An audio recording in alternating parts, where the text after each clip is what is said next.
Felipe, we appreciate you coming on. Are you good to go?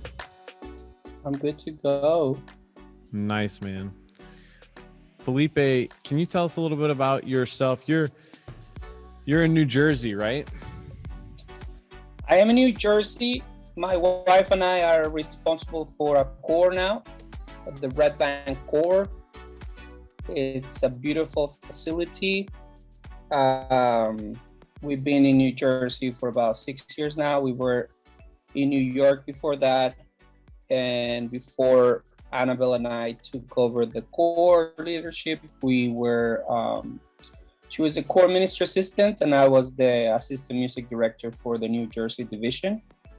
I'm also part of the territorial worship band called Unbound. Represent.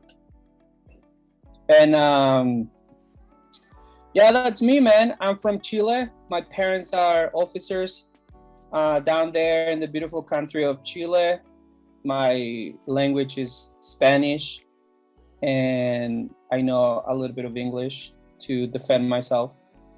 And that's me. I'm a musician by trade, by necessity, and also by profession sometimes. And I play a multitude of instruments just like any other officer kids. I started playing the percussion and then move up to the guitar. And then, yeah, that's where I am now. So that's me a little bit. That's great. So Felipe is gonna, it says on our screen here, technology and worship. He's gonna take us through some tips and tricks and everything technology from a really simple level to pretty advanced by the end. So buckle up, everybody. It's gonna be a fun ride. Here we go. Cool. Well, I prepared this presentation. It seems to be very helpful for all of us, also to me, to remember how to do these things really. And what I like to start saying is I take a lot of assumptions here that you know and understand a little bit of basic sound, and you have some sort of techie in yourself, because there's a lot of things that I am assuming that you know. To start, and if you have any more questions, feel free to add me on Facebook or Instagram or whatever is that people using nowadays. And I'm happy to answer any questions or give advice in any of this stuff. And this is an ever evolving market. New things come every time, and it's, I really have to be on top of everything, learning new stuff, new technique, new equipment, new technology that comes out to the market. Yeah, but I like to take the approach that I have given to this conversation really is what technology in worship is. And for me, it's really a tool that helps us enhance our musical performance. It's a tool that helps us communicate with the congregation in a way of sound and visual. So that really is for me what technology in worship is. It's not all of it. It's a part of it. And I also like to say that it's not all of it. I mean, if you don't have it, you don't have the means or the fundings or the equipment to make it happen. Don't worry about it. God is still gonna love you, regardless of how good or bad your worship is, as long as it's from a clean heart, a clean spirit, and is honest. So just take that in consideration. And most of these things are suggestions, but here we go. So one of the things that are really important that we have to use in terms of how we communicate the gospel is that people really need to know what we're saying. People need to understand what we're saying, and people need to be able to read what we're saying. All right. Sometimes we like to use presentation tools like I have here, like Keynote, PowerPoint, Easy Worship, ProPresenter, Proclaim, whichever your budget allows you to buy. And we like to cramp a lot of words into that, like a page on this book, and you can't really see it. There's a rule of thumb that people use. You shouldn't use more than 4 lines per slide. and make it as big as you can and as little background as possible, because you don't want people to focus on anything but in the words, especially in the Salvation Army, where we have so many good songs that are Bible based, that are doctrine based. We want people to really be able to grasp that the words are important. So the less busy they are aesthetically, the better. So here are some examples. You know, whatever helps put the words out there, you know, it's good. You don't have to worry about it. Currently, most churches are using either a combination of Pro Center or Proclaim, which is a free version of Pro Center, and mainly just to get the words out there. So this is important as part of technology that we use. How do we project the words? The clearer, the less busy, the better they are. Now moving into the musical performance, which is what I am more familiar with. Again, I just want to drive the point that technology in worship isn't all of it. It's just a tool, and it really helps us enhance our musical performance. And whether we want to, you know, it's different opinions whether worship time is a performance. There is a little bit of element of that where we have to put, you know, there's rehearsal involved, there's presentation involved, there's leading involved. And, you know, that all encumbers the idea of performing. Now, we want worship to be from our heart. We want it to be true. We don't want it to be a show, but it does involve some sort of presenting yourself in front of people. So some of those tools that I am using and that a lot of people are using are, for example, pads. And we get to that. Stereo backing tracks with click and cues, we get to that. Stems, which is just a terminology, different term for tracks, but it will help us kind of understand our conversation today. And you can play those stems through a software or through your phone or through an app, whatever it is. And then is live performance, which I use a lot. And I personally like Main Stage, which is software, an Apple-based software for my keyboard. You can use it for your guitar, for your bass, and you can download the original sounds that all these bands that we play music from are using, and you can sound just like them. Super cool. But here we are. So musical, we're gonna start with pads. So pads is the simplest way for us to enhance our worship. So no matter how big or small your worship band is, having pads in the background will enhance the ambience of your worship experience. A pad is a constant background sound that will help create a fuller atmosphere. And let me see here. So I have a couple examples here. Can you guys still see my screen? Yeah. Cool. So this is my playlist for church. So on my core is just me playing the guitar and singing, and Olivia Renkel, who is a very, very good singer. And it's just the both of us, two vocals and a guitar. And for us, sometimes it seems a little bit naked, a little bit empty, especially because I'm controlling the sound for the live stream at the same time that I'm flipping the pages on my iPad to see what chord I'm playing next. I'm playing the guitar. I need to remember how it sounds. And also, you know, I might forget to play a chord, or I want to say something before I start the song. So what the pads do is help kind of give me the tone of the song, right? So I know what key I'm going to start singing, even without playing an instrument. Now, this, you can do this through iTunes, like I'm doing it. There's apps that you can download. I don't know if they're free anymore, but they used to be free. But I like this one called Autopad. Let me take the blur out of my. Just a second. My room is a mess, so. All right, here's Autopad, which is a very simple phone app. You can select your key and you probably can hear where's my mic? Can you hear that?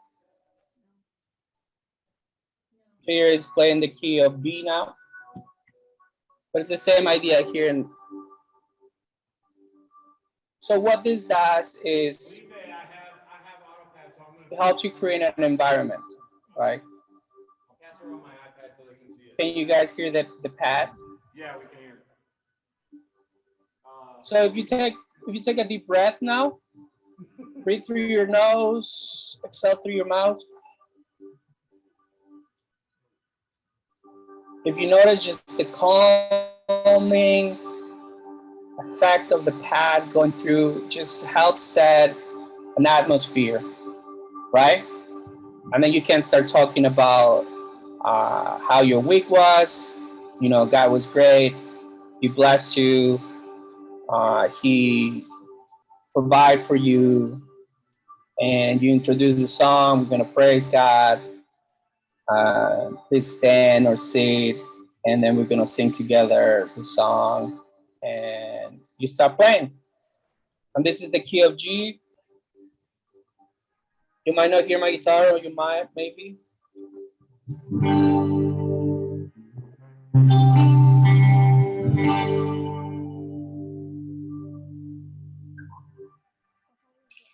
I'm there.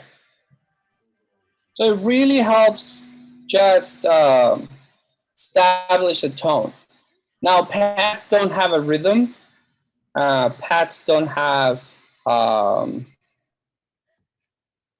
like a tempo per se. So you can use them behind fast songs. In slow songs, you can use them as a background for your scripture.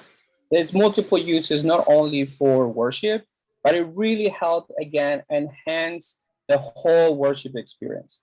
And you don't need any special technology for this, just your phone. If you have any, music player on your phone, or if you have a CD player, you want to burn out CD and remember what track it is, there are really multiple applications for it. I read a guy recorded pads on a cassette tape. I don't know if many of you know what a cassette tape is. And he gave it like this really warm tape sound. It was ridiculously crazy. But that's pads. Any questions about that? I think it's pretty self-explanatory. And again, you really don't need much for that to happen. And it really brings everything up to a next level. And pads you can do through technology, or if you have a piano player that is just starting at your core and they only know one key, you can just show them how to play a full chord in the key and just hold that note throughout as you start introducing your worship. Hey, Felipe, we got a question here.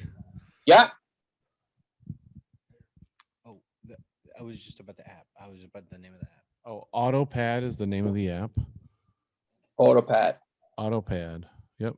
I should say. There's a website called Worship Tutorials, and they have free pad sounds that you can download, and they also have really good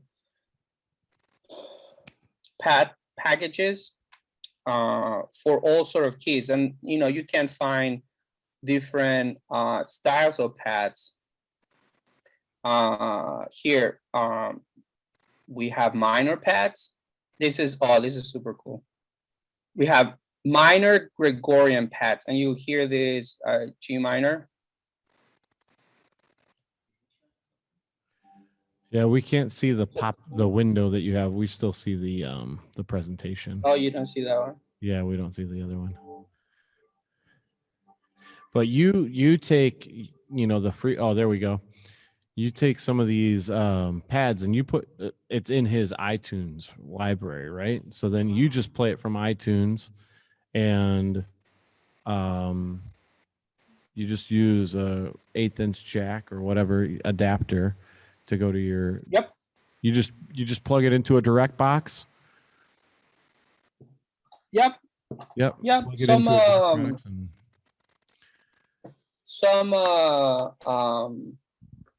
some people plug their computer with Yep. this little jack and through a direct box, or some mixers just have a 1/4 inch input into them. You just plug that in. This is stereo sound. But there's a lot of different kind of pads, you know, major, minors, stylish like this one, and this is, you know, I used this one for Easter. We were reading something about the crucifixion, and this is a very inexpensive tool to make that reading sound a lot more dramatic, and it really didn't cost us a lot of money. It really sets the tone for things. So we're really, with the technology that we're talking about, we're looking at can we enhance the experience. And worship, again, is not only music, but it could be scripture, it could be a poem, it could be really anything. A quick detail about using players or iTunes. So as you can see here, this pad is 20 minutes long. So it really gives you a long time to use it. Some of them are like 3 minutes long or 8 minutes long, depending. So what I do is on my iTunes, I put it to repeat and repeat the same song. So I don't accidentally just talk for too long like I usually do. And then the pad just went to the next key, and I'm playing a G and the pad is an A flat, and it's a disaster. It has happened before. So just as a heads up for that, for you guys. So that's Pat's. Any more questions? Cool. All right, next is a little bit more involved. It's just a combination of sounds called stereo backing tracks. Stereo backing tracks is a pre-recorded track used in live performance. Now, I usually tend to refer this. People don't like when you call it this way, but it is technically the same.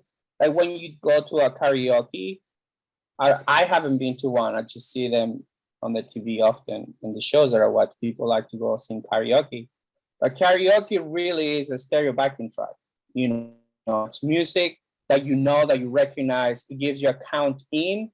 You know, usually you know, the lines just start singing, or since there are songs that we already know, we know when to start, we know where the chorus comes, we know where the bridge comes, and we just sing it, we follow the music. Stereo backing track is exactly the same. The only difference is this worship karaoke.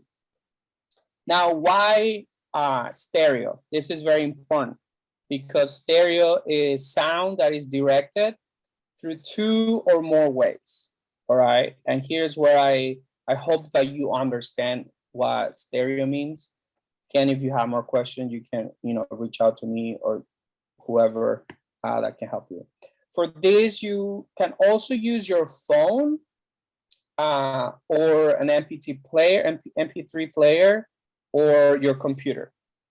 You can again run it through iTunes, or you can run it through software that I'm going to show you right now. So a little graphic here, you probably can't see it very clear. This explains what stereo is, where the sound goes, where it comes. Just joking, just to catch you. Okay, so here's stereo. All right, stereo is really nervous. I like that. Like, no, brother, that is geometry. That is not anything to do with sound. I just found it on Google. All right, so here's stereo. This is what really stereo is. So stereo is you have one source, the signal, that is being sent to 2 different parts. Okay, so when I'm looking at it practically, we have this little 1/8 jack that will come out of your phone or your computer. And if you see, it has two little lines, all right? And then it will go to the other end that is split in two, all right? That's pretty much what stereo is. So what this allows you to do is to send two sounds or signals, separate them, and make them sound in two different sounds. So I don't know if you have heard music that sometimes you hear it in one ear and then in the other, you know, that's a stereo separation. And like in the graphic there in front of you, that's what we're trying to do. And why are we trying to do this? Because stereo tracks have two parts of it. One is your click and your cues, which tell you what the tempo of the song is and what part of the song you are. And the other part tells you and shows the instruments. Now, again, from personal experience, you don't want the congregation to hear click, click, click, click, intro, right? You don't want, that's mainly for you. Now, I was on a chord once and I was told that it was working and I put my ears, couldn't hear anything. And then after a worship set, I realized that all the click and the cues were going into the congregation. Now the congregation sang everything perfectly. They were on time. They knew what we were singing. I was so surprised. But what happened is that they were able to hear the cues and the click, which is, you know, in a way good as well. So I'm going to show you here an example of, and hopefully you can hear it. So this is mention of your name. And this is the click and the cues for that song. 1, 2, 1, 2, 3, 4.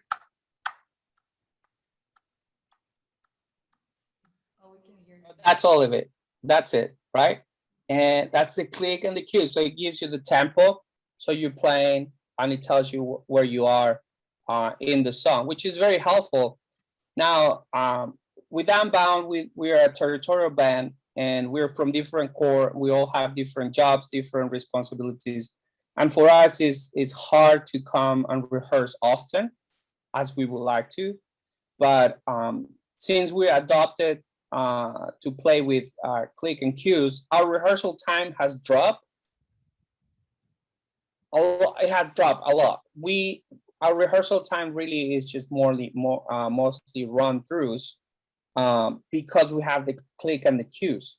So my job is to prepare the sets and send the sets to everybody in the band, and then everybody practice at home with the click and the cues and the backing tracks, and they know their parts, they know when to sing, and then we come together. All I do is press play, and we are all in sync. The drummer, the bass, the guitars, the keyboards, the singers, everybody has dropped a rehearsal time to a minimum, and sometimes has been very helpful, and other times not so helpful. But yeah, so if you want to adopt playing with stereo tracks, that's a benefit of it. You know, when time is of essence, it really saves you a lot of time.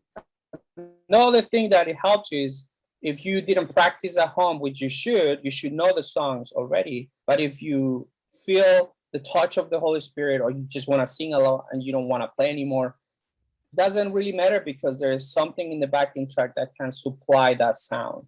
And even if you don't want to play, just you should feel free to do as you please. So on our stereo image, we have in one side the click and the cues, and in the other side we will have the backing tracks, which sound something like this.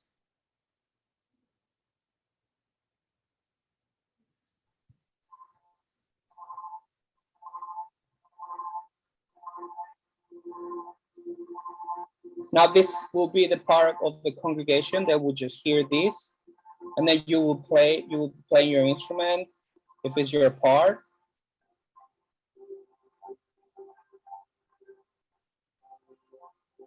So this sounds as a more elaborated pad sound, but it has movement, it has tempo that combined with the clicks and the cues will make more sense.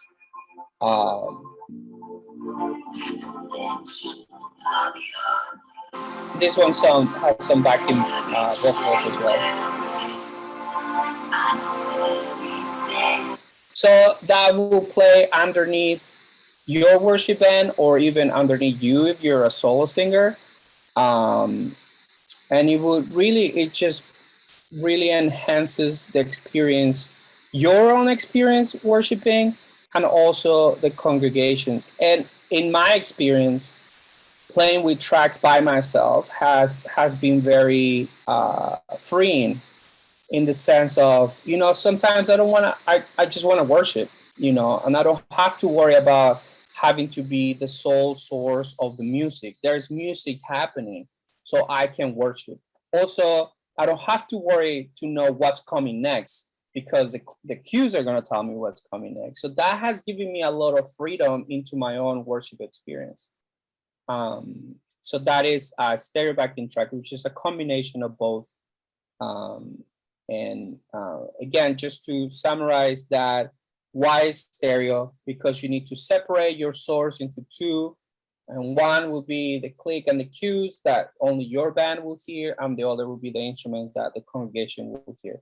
To make this happen, playing out of a computer, you will see here, you will need either a cable, like I show you, which is a 1/8 to 2/4 inch. Make sure that it has two little lines there, tip and sleeve. And then you will connect this into the DI, which is that Pro D2. And then you will send that to your mixer. And then you will plug one channel on channel 1, let's say, and the other one in channel 2. If you have in-ear monitors, which is ideal and essential at this stage of using backing tracks, you will send the click and the cues only to the monitors, and the pads, the instruments, to the house and also to the monitors. So a more advanced way to do that will be through an interface. And an interface is hardware that helps convert digital sound into analog, and you can connect your computer through USB or FireWire, and send that again to your mixer. Either this one has 1/4 inch outputs, or XLR, which is a microphone cable. This is very inexpensive in a way. If you want to do it through the DI, a basic DI will be $150 more or less for a 2-channel one. If you want to do the interface route, it will be a little bit more expensive. And again, there are different DIs. There are some DIs, and Radial is one of my favorite brands for hardware. In this case, Radial has this backtrack DI that is made for backing tracks, has an input and output for headphones, and has output for your mixer as well. So if you're tied up on budget, this will be a good option to make that work. And again, you don't need sophisticated software. You can really do it from your phone.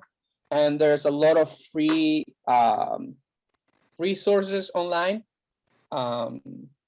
Like, for example, Loop Community. They have a lot of free backing tracks there, or very affordable.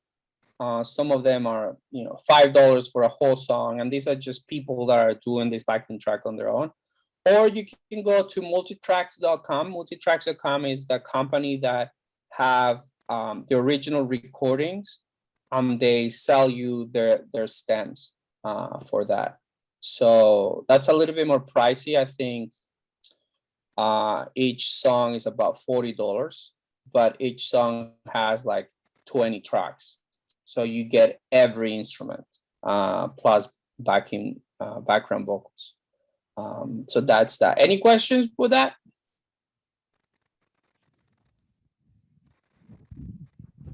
What was that first? A website with the free backing tracks? Loopcommunity.com. Thank you. Cool. All right, so so stereo backing tracks. We talk about that.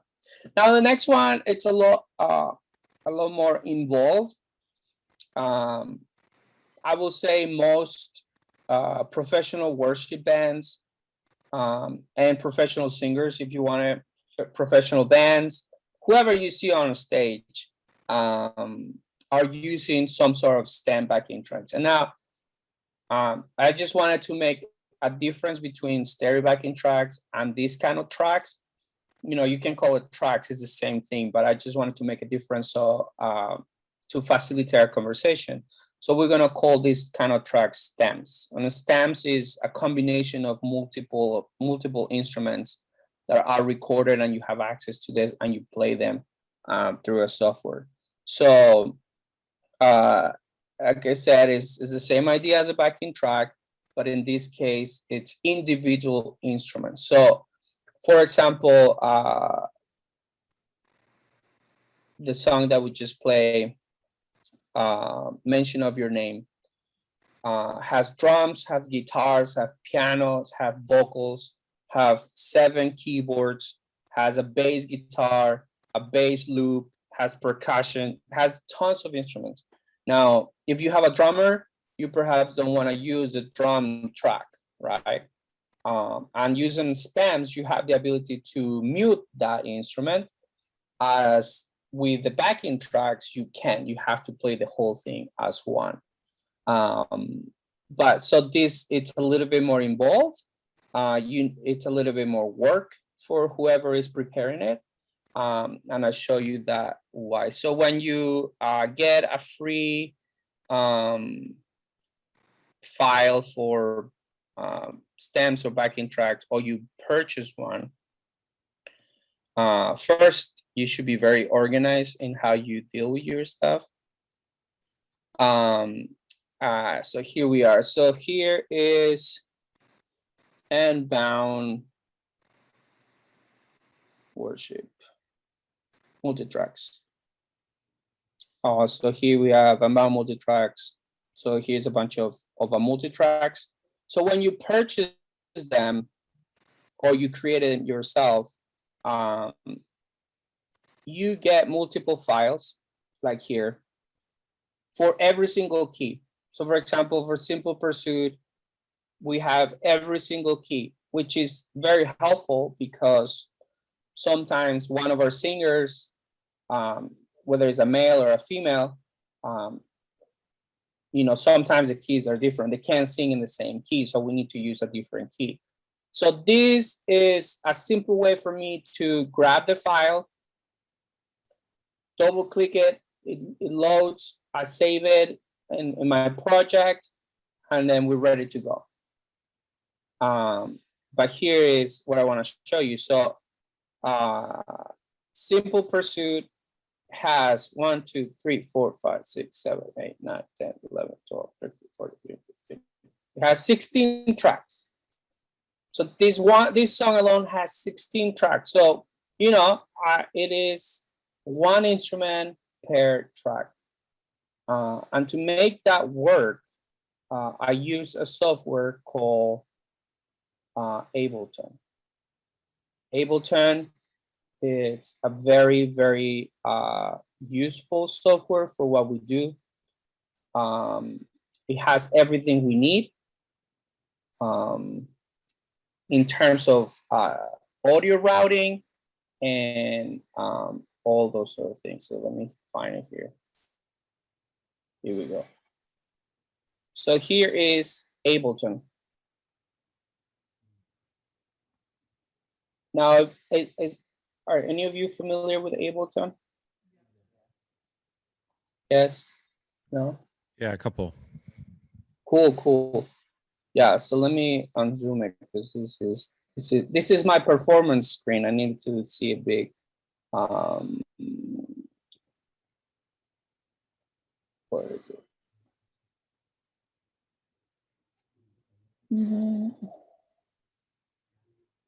All right, so here is here is a mention of your name. And this is a simple project that I created for you guys that has some cuts that I had to do on the guide. So it will fit the arrangement that we wanted to have for this song, because the original song was a little too long and we didn't need that long. So Ableton allows me to do all of that very simple. Now I can talk to you about Ableton all night long, but I don't think we have enough time for that. But here it is. So Ableton, you will grab and drop. Simple as that. You will grab a file and drop it into your project. Let me move this over.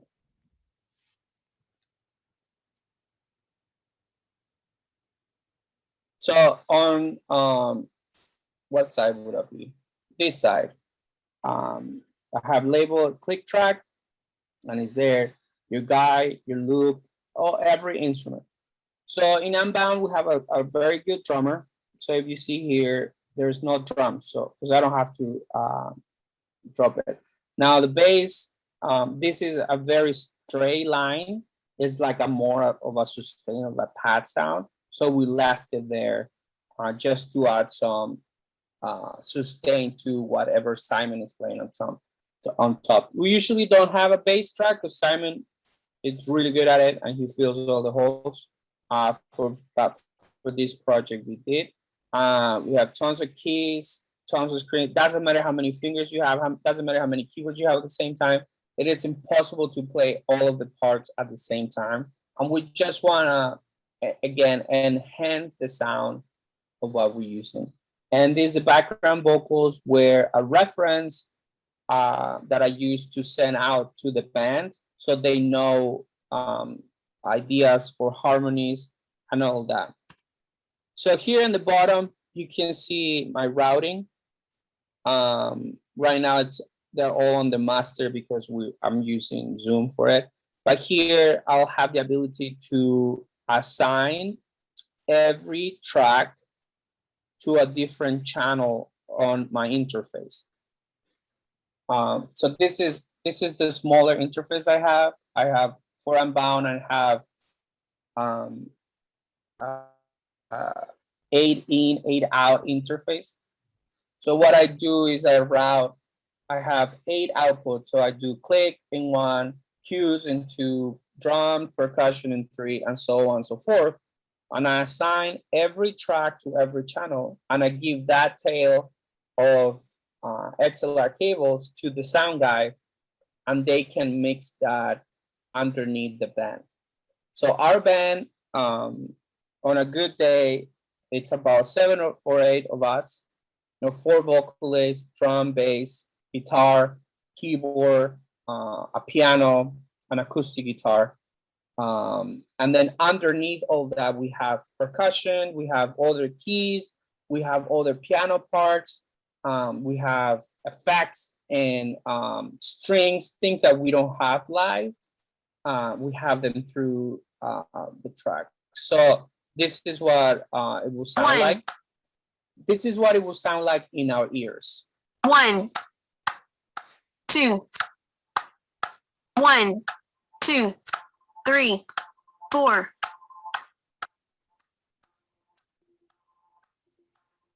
So we will hear all this, we'll play it apart, and the click is giving us a tempo, and the cues are giving us guidance of where we are and what we're supposed to do.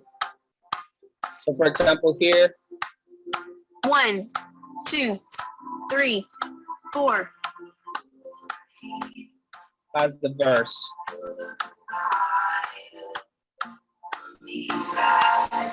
Chorus 2, 3, 4.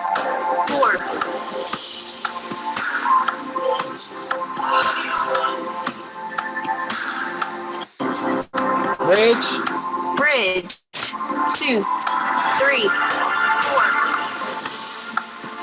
All right, you get the idea, right? So, let's say we have we have a string quartet or people that play on the string, and we don't need that part. So all I would have to do is just mute it, and then there will be no more strings on the backing track.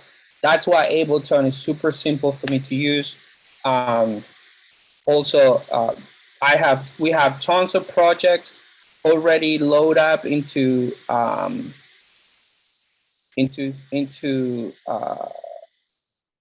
don't know what I'm doing, into Ableton.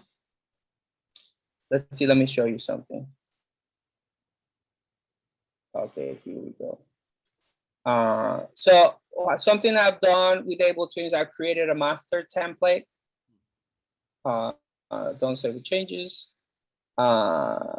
Let's see this. I created a master template for our band based on the tracks that we have. So here, the drums are grouped into drums, with percussion, bass, synth bass, electric guitar. Sometimes there's songs that have like 7 electric guitars. Songs that have like 7 keyboards, especially the last one and others. So this is a master template for me. I just load this, then I grab my files and I just upload them here, and we're ready to go. So let me show you a big project for here.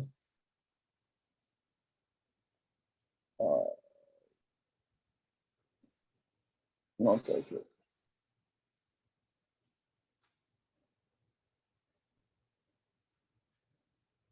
I'm not frozen, I'm just thinking. Actually, my computer is thinking.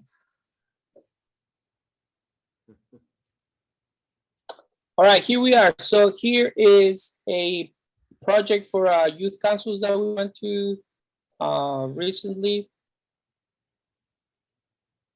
We had 2, 3, 4, 5, 6, 8, like 7, 8 songs for a set. I will usually set this a little bigger so I can see. I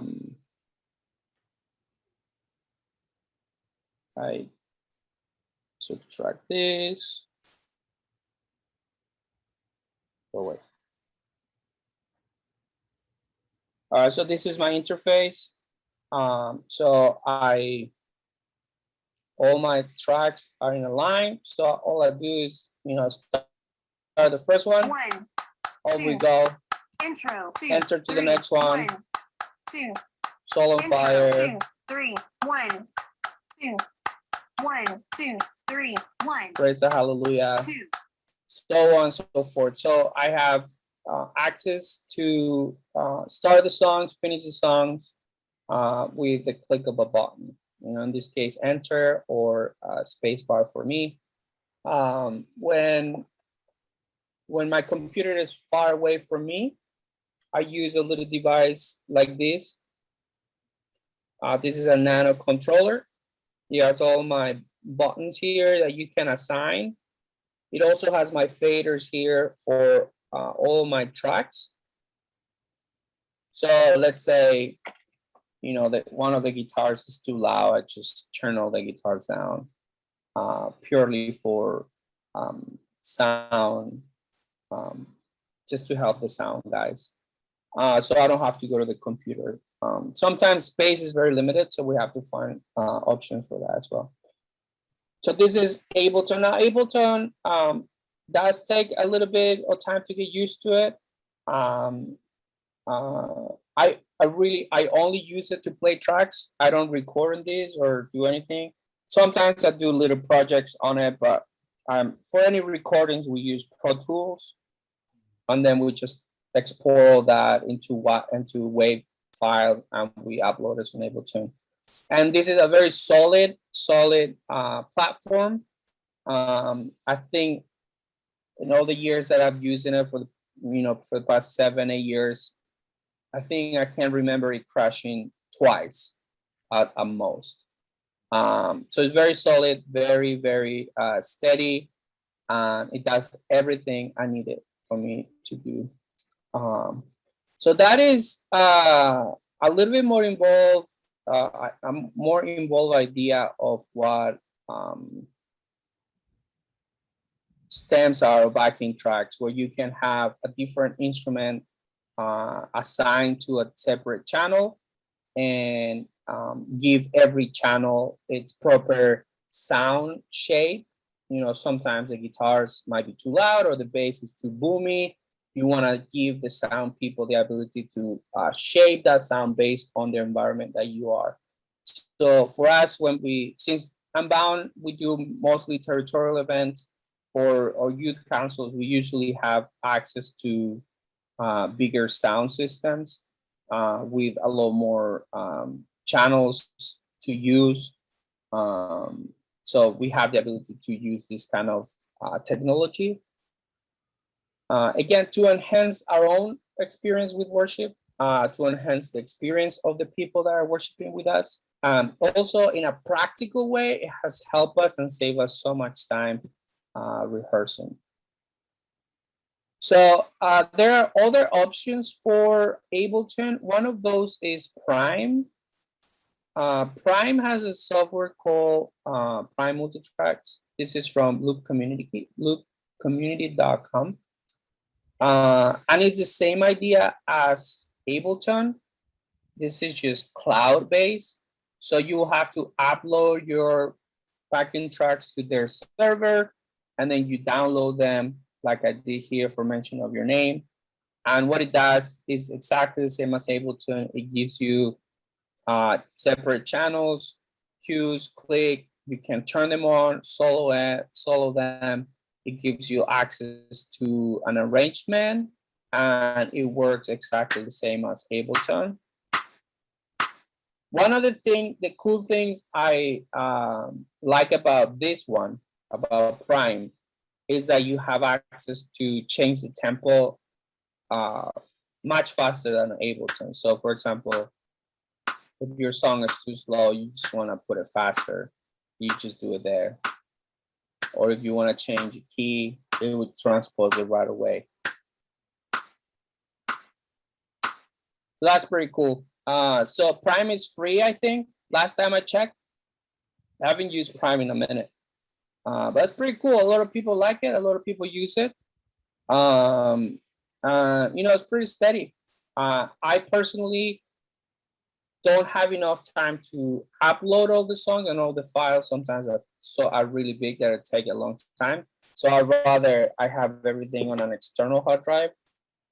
And we just, you know, have pre-work shows or performances or set lists and arrangement that we have made, and then we just upload them directly to Ableton the computer, and I don't need internet to make it work.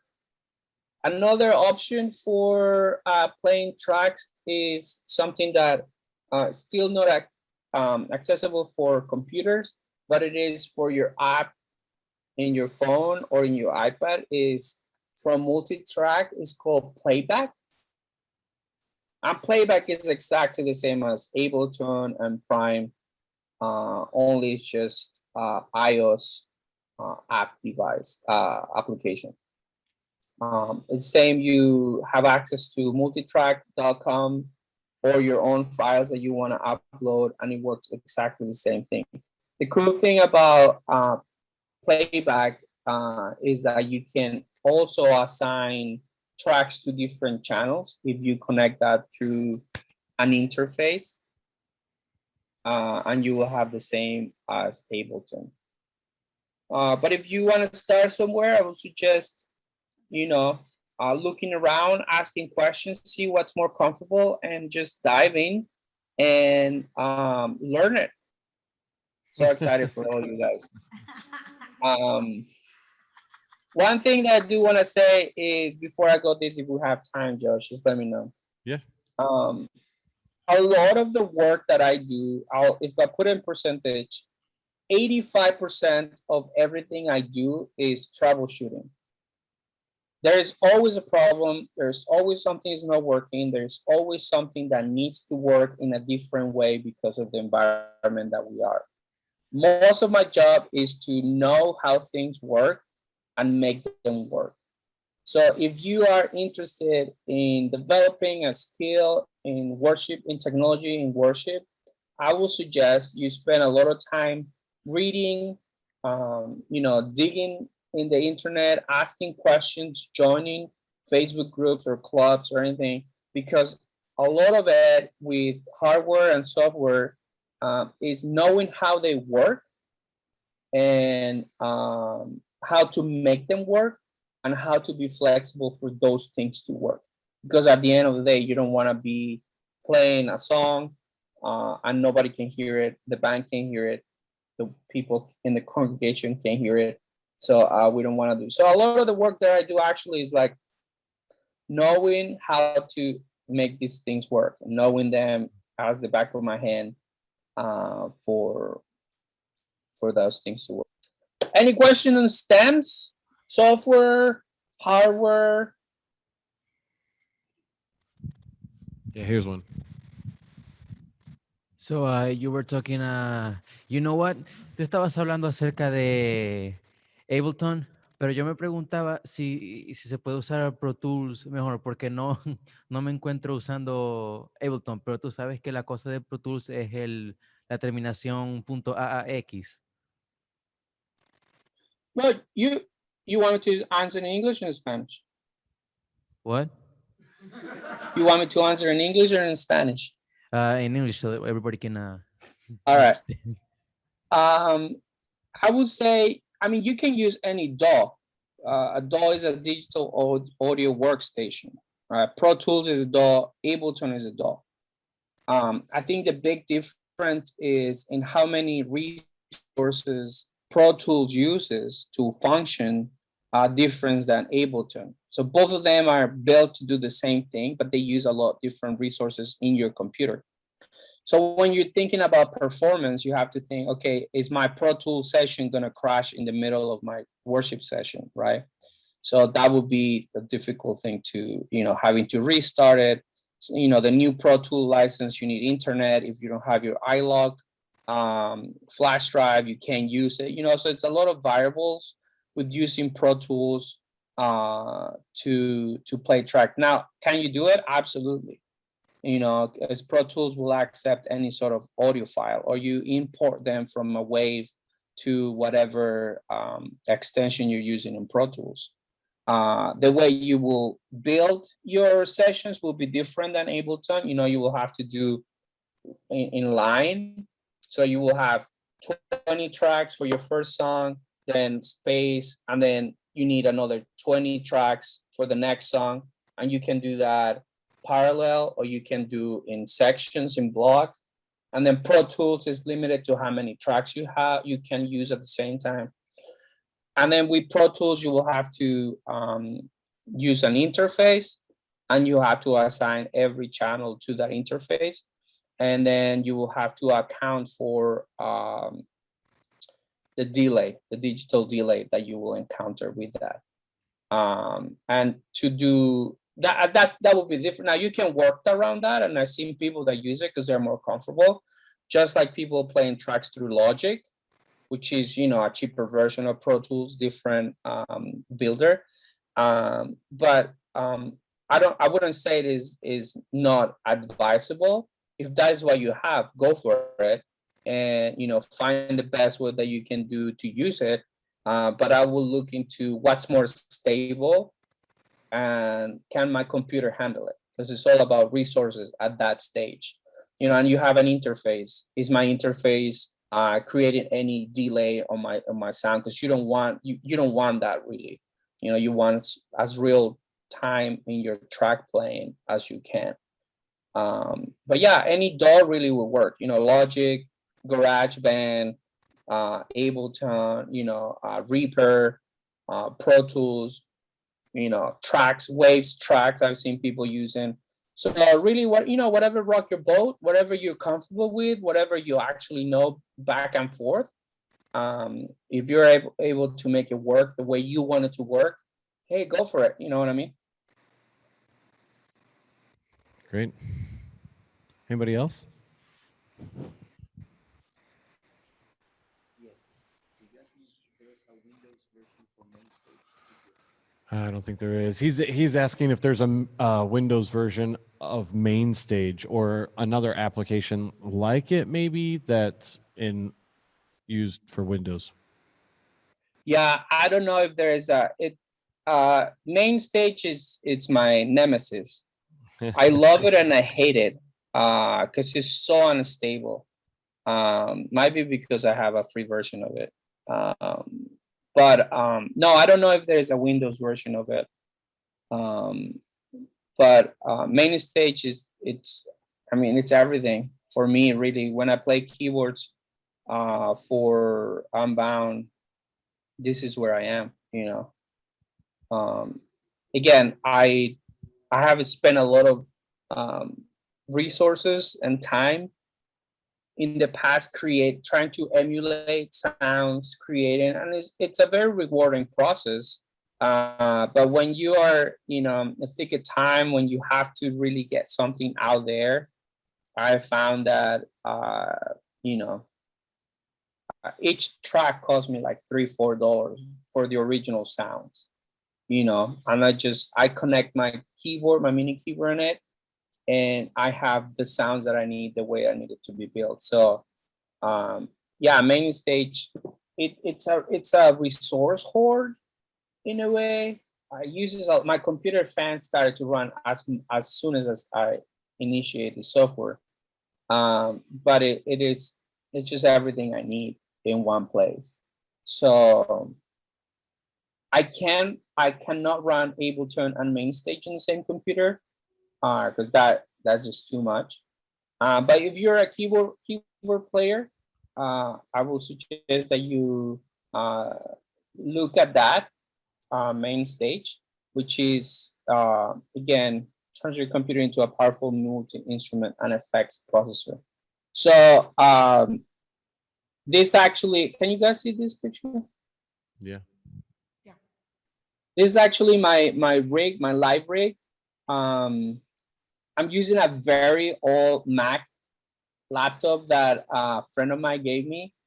I deleted everything but the essentials. I think it's a 2012. It's not even a MacBook Pro. It's like one of the old MacBooks. I put a 2 terabyte SSD on it, and I maxed out the RAM. And all I run in that computer is Ableton. And even though all it does, it sometimes is like very sketchy, but hey, it works. So I have a delay and a reverb when I'm playing just piano, and I have a MIDI controller to use all the sound. So that's actually my rig. And a shameless advertisement. I don't know if you guys have heard our last album. We did a worship album with Unbound. You can find it on iTunes. We recorded that live, and it's just every song is one track. Here it is, Thou Silver Moon. Go check it out. It's pretty cool. It was recorded live, and I used that little rig there to do everything. Awesome. Yeah. Thank you, Felipe. All right. Let me see if I have anything. All right. So before I go, as musicians, as tech people, always be good to your tech people. All right. Always, to your sound guy, to your lights guy, to your purpose center guy. Always be good to them. They are the unsung heroes. They, make everything work for you. They run around the clock, and they are also part of your team. If you're in a worship band, or if you are a solo, or if you are in a bigger worship band, divisional group, or anything, they are part of your team. Remember to pray with them. Remember to involve them in your planning. Remember to include them in your going out to eat plans. Don't forget about them. They are the best. We are the best. So yeah, cool. You guys have any questions? You can find Felipe on social media. Felipe Concha. Is that how you say your last name? Yeah.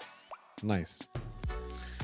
Felipe, thank you so much. You gave us a wealth of information there. It was great. Yeah, guys. I know it's a lot and it can be confusing, but just give it a try, man. It's fun.